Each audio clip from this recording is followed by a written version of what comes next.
Like, share and subscribe, और कृपया करके इस चैनल को बढ़ाने के लिए आप इसको सब्सक्राइब कीजिए, साथ साथ अपने दोस्तों के बीच में भी इसको शेयर जरूर कीजिए। धन्यवाद। गुड इवनिंग फ्रेंड्स, आज के अपडेट इस प्रकार से हैं। रूस में इस समय गृह युद्ध जैसे हालत दिख रहे हैं। रूस की प्राइवेट आर्मी वैगनर ग्रुप के चीफ येवगेनी प्रिगोजिन राष्ट्रपति पुतिन को सत्ता से हटाने का ख्वाब देख रहे हैं। प्रिगोजिन ने एक वीडियो और ऑडियो संदेश के जरिए दावा किया है कि दक्षिणी शहर रोस्तोव ऑन डॉन पर उनका कब्जा है। इसके अलावा उन्होंने कहा कि उनकी सेना राजधानी मॉस्को पर धावा बोलने के लिए बढ़ रही है। लेकिन क्या सच में वैगनर ग्रुप राजधानी तक पहुंच सकता है, या प्रिगोजिन सिर्फ क्रेमलिन को ब्लैकमेल कर रहे हैं? प्रिगोजिन का दावा है कि उनके पास 25,000 सैनिक हैं, जिनमें से ज़्यादातर कई महीने से पूर्वी यूक्रेन में भीषण लड़ाई में शामिल रहे हैं। हाल के दिनों में प्रिगोजिन ने रोस्तोव और बेलग्रोड समेत रूस के सीमावर्ती इलाकों में से अपने सैनिकों को पीछे हटा लिया है। हालांकि ज़्यादातर लड़ाके अभी भी राजधानी मॉस्को से दूर हैं। मॉस्को पहुंचने के लिए प्रिगोजिन और उनके सैनिकों को सैकड़ों किलोमीटर का सफर तय करना होगा। इसके अलावा उन्हें यह रास्ता स्पेशल आतंकवाद विरोधी दस्ते से बचते हुए पार करना होगा। रिपोर्ट के मुताबिक वैगनर पर शनिवार को वोरोनेज क्षेत्र में रूसी विमानों ने हमला बोला। यह मॉस्को से आधा रास्ता है। प्रिगोजिन और रूसी रक्षा मंत्रालय दोनों ही लगातार सैनिकों से अपनी वफादारी बदलने को कह रहे हैं, लेकिन अभी भी यह तय नहीं है कि किसका पलड़ा भारी होगा। क्रेमलिन ने रूस में निजी सेना समूह वैगनर ग्रुप के प्रमुख येवगेनी प्रिगोजिन की गिरफ्तारी का आदेश दिया है। रूसी खुफिया विभाग ने उन पर सशस्त्र विद्रोह का आह्वान करने का आरोप लगाया है। कथित तौर पर रूसी सेना ने वैगनर कैंप पर मिसाइल हमला किया है। उन्होंने इसके लिए क्रेमलिन को जिम्मेदार ठहराया और जवाबी कार्रवाई करने की कसम खाई है। इसके बाद शुक्रवार की देर रात संघीय सुरक्षा सेवा एफएसबी ने वैगनर ग्रुप के सैनिकों से अपने ही लीडर को हिरासत में लेने का आग्रह किया है। रूसी राज्य टीवी ने भी रक्षा मंत्रालय के बयान की रिपोर्ट करने के लिए शुक्रवार रात प्रोग्रामिंग को बाधित कर दिया। इसमें दावा किया गया कि प्रिगोजिन की टिप्पणियां वास्तविकता के अनुरूप नहीं है और उनसे अवैध कार्यों को रोकने की मांग की गई थी।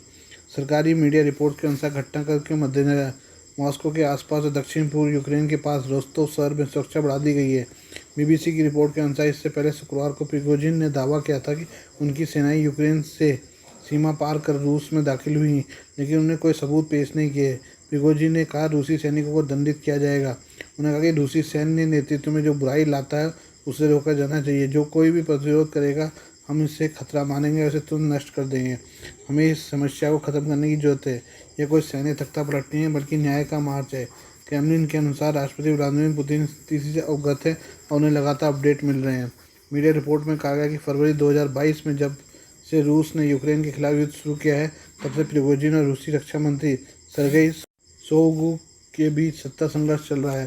बीबीसी रिपोर्ट के अनुसार प्रिगोजिन ने अपनी सेना की सफलता को अपनी प्रोफाइल बनाने और शोइगु के अधीन सैनिकों की आलोचना करने के अवसर के रूप में इस्तेमाल किया। उन्हें रक्षा मंत्रालय अपने निजी सैनिकों को गोला बारूद देने से इनकार करने का आरोप लगाया, यहाँ तक कि उन्हें वापस बुलाने की धमकी भी दी। हालांकि प्रिगोजिन हमेशा राष्ट्रपति पुतिन की आलोचना करने से बचते रहे हैं। CNN की रिपोर्ट के अनुसार वैगनर कैंप पर कथित हमले से कुछ घंटे पहले उन्होंने सोशल मीडिया पर और अधिक भड़काऊ टिप्पणियां पोस्ट की हैं, जिसमें रक्षा मंत्रालय में फरवरी 2022 के आक्रमण से पहले यूक्रेन द्वारा उत्पन्न खतरे के बारे में पुतिन को धोखा देने का आरोप लगाया गया। उन्होंने युद्ध के लिए रूसी उद्देश्यों पर भी सवाल उठाया। आइए हम वैगनर के बारे में भी बात कर लें। रूस की प्राइवेट आर्मी वैगनर इस समय देश पर हावी है। इसके मुखिया येवगेनी प्रिगोजिन ने देश के सैन्य नेताओं के साथ नया झगड़ा मोल ले लिया है। प्रिगोजिन ने खुद कहा है कि उसके 25,000 लड़ाके मरने के लिए तैयार हैं। शनिवार को प्रिगोजिन ने सोशल मीडिया ऐप टेलीग्राम पर एक ऑडियो मैसेज पोस्ट किया। इस मैसेज में दावा किया कि वैगनर के लड़ाके यूक्रेन से रूस के करीबी शहर रोस्तोव में दाखिल हो गए हैं। प्रिगोजिन ने साफ कर दिया कि जो उन्हें रोकने की कोशिश करेगा वे उससे लड़ेंगे। अचानक से राष्ट्रपति पुतिन के खिलाफ प्रिगोजिन अब बड़ी मुसीबत बन गए हैं। पुतिन ने इसे एक सशस्त्र देशद्रोह करार दिया है। दिलचस्प बात यह कि प्रिगोजिन किसी समय में पुतिन को पापा बुलाते थे। शनिवार सुबह टेलीग्राम पर प्रिगोजिन ने एक मैसेज पोस्ट किया। इसमें कहा गया है कि वैगनर समूह के सैनिकों के सभी सदस्य रूसी सेना के खिलाफ कार्रवाई में मरने के लिए तैयार हैं। प्रिगोजिन का कहना है कि यह सब कुछ रूस के लोगों के लिए किया जा रहा है। उनका कहना था कि संघर्ष तो तय था। प्रिगोजिन ने कहा कि गृह युद्ध की शुरुआत पापा पुतिन की तरफ से की गई थी। 1 या 2 लोगों रिटायर करने की जगह उन्होंने रूस में युद्ध के लिए सबसे ज़्यादा तैयार यूनिट को ही इकाई को बेअसर करने का आदेश दिया। 1 या 2 गद्दारों का जीवन ऊपर रखा गया था, जबकि 25,000 हीरोज़ की ज़िंदगी खतरे में डाल दी गई। इस संघर्ष में कौन शैतान है यह पहले से ही स्पष्ट है। जीत अब पीएमसी वैगनर की होगी। प्रिगोजिन ने बाद में यूक्रेन में लड़ाई का जिम्मा संभालने वाले आर्मी हेडक्वार्टर से अपना एक मैसेज दिया। प्रिगोजिन ने दावा किया है कि उनकी सेना ने हवाई क्षेत्र सहित शहर में सैन्य सुविधाओं पर नियंत्रण कर लिया है। रूस की समाचार एजेंसी के साथ ही बाकी ऑनलाइन पोस्ट से साफ पता लगता है कि हथियारबंद लोग को रोस्तोव की एडमिनिस्ट्रेटिव बिल्डिंग में मौजूद हैं। साथ ही शहर में तैनात टैंकों को घेरते हुए दिखाया गया है। स्पष्ट नहीं हो सका है कि ये हथियारबंद लोग कौन थे।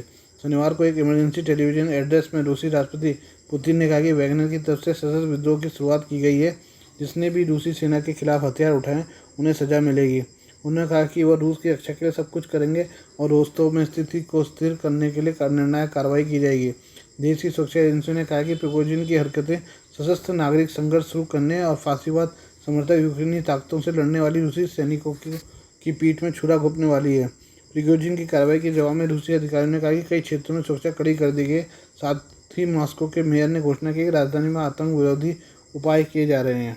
प्रधानमंत्री नरेंद्र मोदी 3 दिवसीय अमेरिका की राजकीय यात्रा के बाद 2 दिवसीय यात्रा पर मिस्र की राजधानी काहिरा पहुंच चुके हैं। मिस्र के प्रधानमंत्री ने पीएम मोदी को एयरपोर्ट पर रिसीव किया। प्रधानमंत्री को गार्ड ऑफ ऑनर दिया गया। मोदी राष्ट्रपति अब्देल फतह अल सीसी के निमंत्रण पर मिस्र की 2 दिवसीय राजकीय यात्रा कर रहे हैं। यह 1997 के बाद किसी भारतीय प्रधानमंत्री की पहली आधिकारिक मिस्र यात्रा होगी। मोदी राष्ट्रपति बाइडेन और प्रथम महिला जिल बाइडेन के निमंत्रण पर अमेरिका आए थे।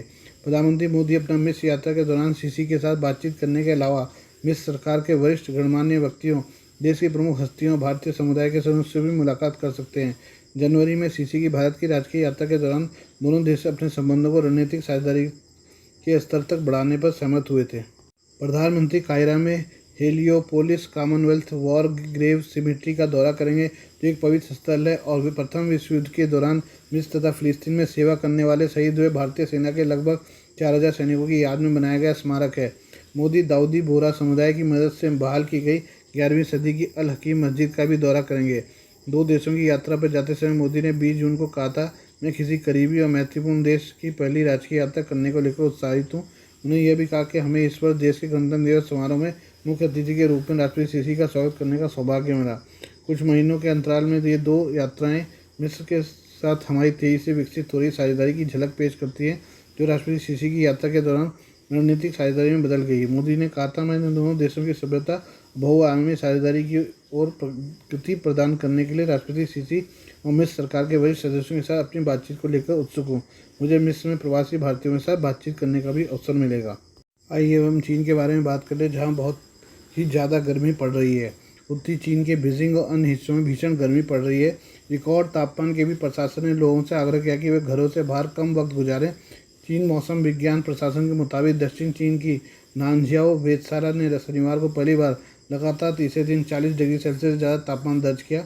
नज़दीक के हेबई प्रांत और बंदरगाह शहर तियानजी में भी बीते कुछ दिनों से पारा 40 डिग्री सेल्सियस से पार ही रहा। इसके बाद अधिकारियों ने भीषण गर्मी के लिए रेड अलर्ट जारी कर दिया है। चीन के 4 स्तरीय मौसम अलर्ट प्रक्रिया में लाल सबसे गंभीर स्थिति को इंगित करता है। रिकॉर्ड के मुताबिक बीजिंग में बृहस्पतिवार दूसरा सबसे गर्म दिन रहा और पारा 41.1 डिग्री सेल्सियस दर्ज किया गया।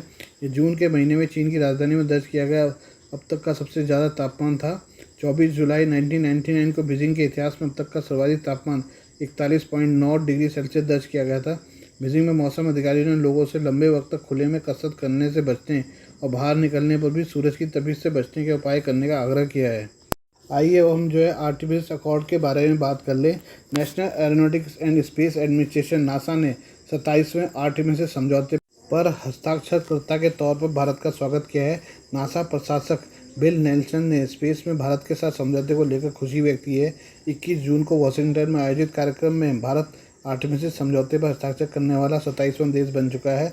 हस्ताक्षर कार्यक्रम में नासा के प्रशासक बिल नेल्सन और अमेरिका में भारत के राजदूत रणजीत सिंह संधू शामिल हुए। इस कार्यक्रम में नासा के प्रशासक बिल नेल्सन ने कहा कि नासा राष्ट्रपति और उपराष्ट्रपति हैरिस की तरफ से कहूँगा कि भारत के साथ पृथ्वी और स्पेस में साझेदारी कर बहुत खुशी हो रही है। हम पहले से अधिक आगे बढ़ रहे हैं। हम कैसे आगे बढ़ रहे हैं, ये जितना महत्वपूर्ण है उतना महत्वपूर्ण यह भी है कि अपने गंतव्य पर पहुंचकर क्या करेंगे। उन्होंने कहा कि हम शांतिपूर्ण ढंग से बढ़ना चाहते हैं, हम पारदर्शी तरीके से आगे बढ़ना चाहते हैं, मुश्किल समय में एक दूसरे का समर्थन करना चाहते हैं। आर्टेमिस समझौते में भारत का हस्ताक्षर के लिए हम खुद को गौरवान्वित महसूस कर रहे हैं। रणजीत सिंह ने कहा कि आर्टेमिस समझौते का हिस्सा बनकर भारत ने ऐतिहासिक कदम उठाया है। यह हमारे द्विपक्षीय अंतरिक्ष समझौते के लिए महत्वपूर्ण अवसर है। भारत एक जिम्मेदार अंतरिक्ष शक्ति के तौर पर शांतिपूर्ण और टिकाऊ उपयोग का सर्वोच्च महत्व देता है। नासा ने 2020 में अमेरिका के विदेश विभाग के समन्वय में 7 तैनात संस्थापक देशों के साथ आर्टेमिस समझौते की स्थापना की थी। अमेरिका की उपराष्ट्रपति कमला हैरिस ने 8वें समझौते पर हस्ताक्षर करने पर पीएम मोदी को धन्यवाद किया। अमेरिका दौरे के दौरान ही पीएम मोदी ने 8वें समझौते पर हस्ताक्षर करने की जानकारी दी थी। कमला हैरिस ने पीएम मोदी का धन्यवाद करते हुए कहा कि जब मैं आपसे पहली बार व्हाइट हाउस में मिली तब मैंने आपको 8वें समझौते में शामिल होने के लिए कहा था। ये बहुत ही सुरक्षित और पारदर्शी है और मुझे ये कहते हुए बेहद खुशी हो रही है कि आपने इस समझौते पर हस्ताक्षर कर लिया है। उन्होंने राष्ट्रीय अंतरिक्ष परिषद के अध्यक्ष के तौर पर पृथ्वी विज्ञान और उपग्रह पर भारत अमेरिका के संयुक्त कार्य के लिए पीएम मोदी का धन्यवाद किया। उनका मानना है कि इससे जलवायु परिवर्तन में भी मदद मिलेगी। आज के लिए बस इतना ही। बाकी मिलते हैं कल आपसे नई खबरों के साथ। धन्यवाद।